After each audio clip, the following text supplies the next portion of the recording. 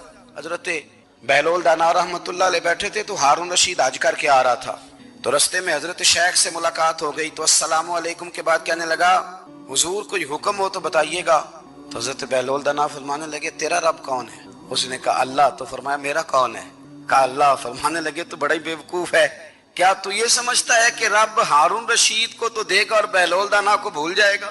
تیرا بھی وہی رب ہے، میرا بھی وہی رب ہے، اس نے اگر تجھے دے کے آزمایا ہے تو ہو سکتا ہے مجھے نہ دے کے آزما رہا ہو، جب اس کی حکمت کے تقاضے ہوں گے تو عطا کرے گا اور دے گا، تو جا اپنا کام کر۔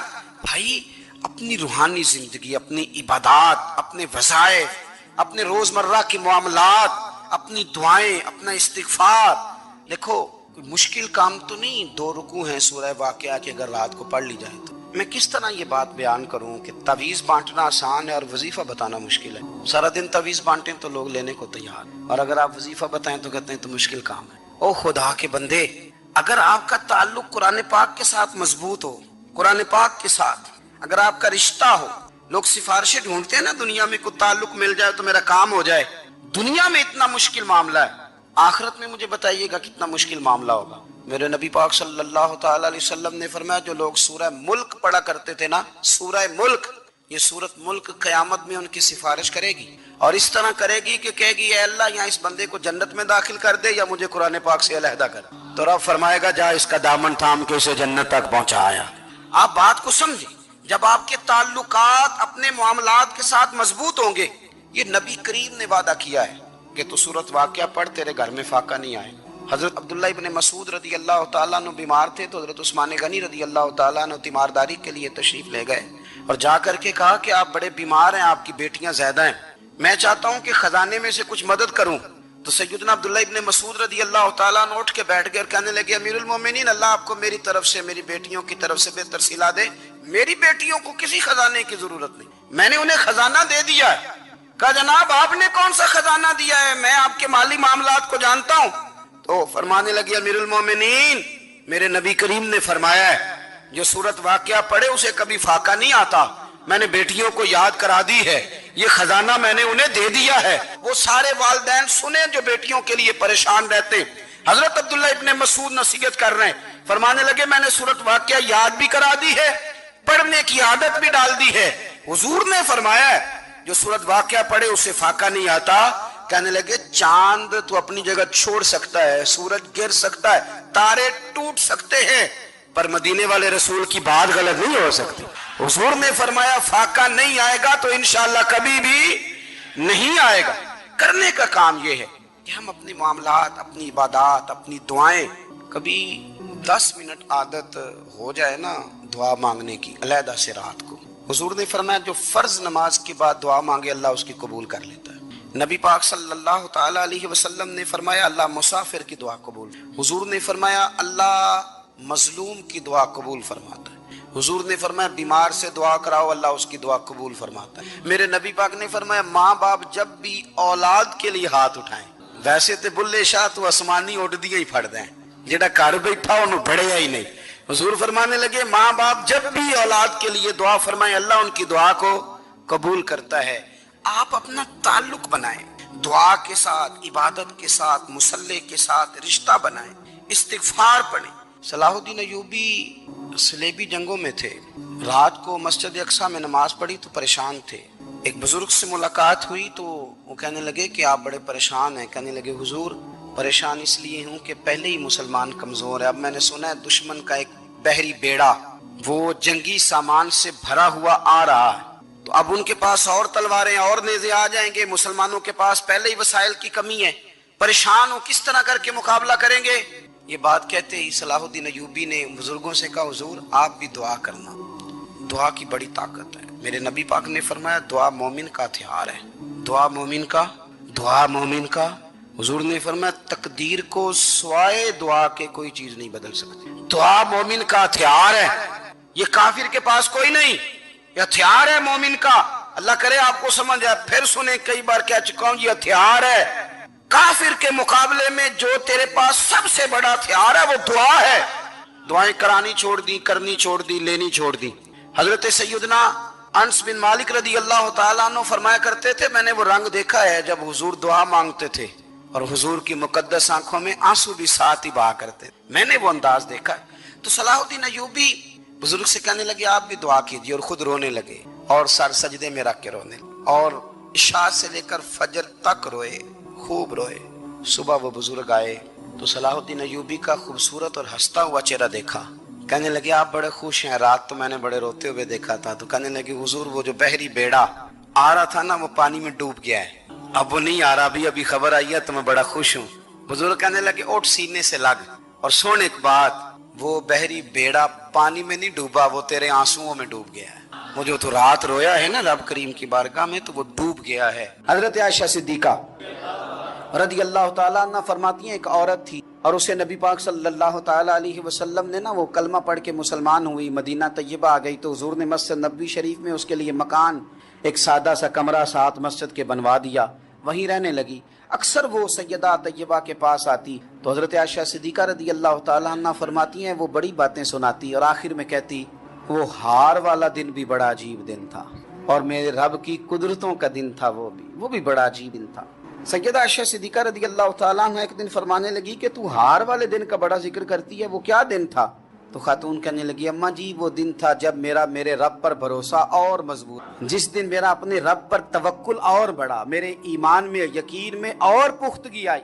کہنے لگی میں ایک گھر کی کنیز تھی، نوکرانی تھی، اس گھر میں ایک بچی تھی جس کے پاس سونے چاندی ہیرے جواہرات کا ہار تھا۔ اس زمانے میں نا چمڑے کے اوپر لوگ ہیرے جواہرات لگاتے تھے، کئی دفعہ سرخ رنگ کے چمڑے پہ لگائے جاتے تھے، وہ بچی پہنتی تھی تو کہتی ہوں بچی کے اس نے اتار کے رکھا یا اس سے گرا وہ ہار تو چیل اسے اٹھا کے لے گئی گوشت سمجھ کے اور میرے سامنے اٹھا کے لے گئی۔ گھر والوں نے مجھ سے پوچھا، یہ بخاری میں موجود ہے، گھر والوں نے پوچھا مجھ سے کہ وہ ہار کہاں ہے تو میں نے کہا چیل اٹھا کے لے گئی۔ گھر میں کچھ چوری ہو جائے تو سب سے پہلا الزام کس پہ لگتا ہے؟ ملازمین پہ۔ کہتے انہوں نے مجھے بڑا مارا، بڑی تکلیف تھی، حتیٰ کہ میری شرمگاہ تک کی تلاشی، میری عزت اتنی خراب کی میں بتا نہیں سکتی۔ میں نے اپنی زندگی میں ایک واقعہ دیکھا، ایک امیر گھر میں چوری ہو گئی، ملازم کو اتنا مارا کہ وہ چارپائی پہ پڑ گیا، پولیس والوں سے اتنی مار پروائی گئی کہ وہ بیچارہ چارپائی پہ پڑ گیا، اور پھر وہ اتنا بیمار ہوا اور کچھ دنوں کے بعد پتہ چل گیا کہ چور تو اپنا بیٹا ہے ان کا، پھر اس کا انتقال ہو گیا۔ اب وہ سیٹھ صاحب اور گھر والے آ کے نا مرنے والے کے کان میں معافیاں مانگ رہے ہیں، کان میں۔ تو میں نے ان سے پھر کہا تھا کہ یہ تو اب چلا گیا ہے، تمہارا زور چلتا تھا نا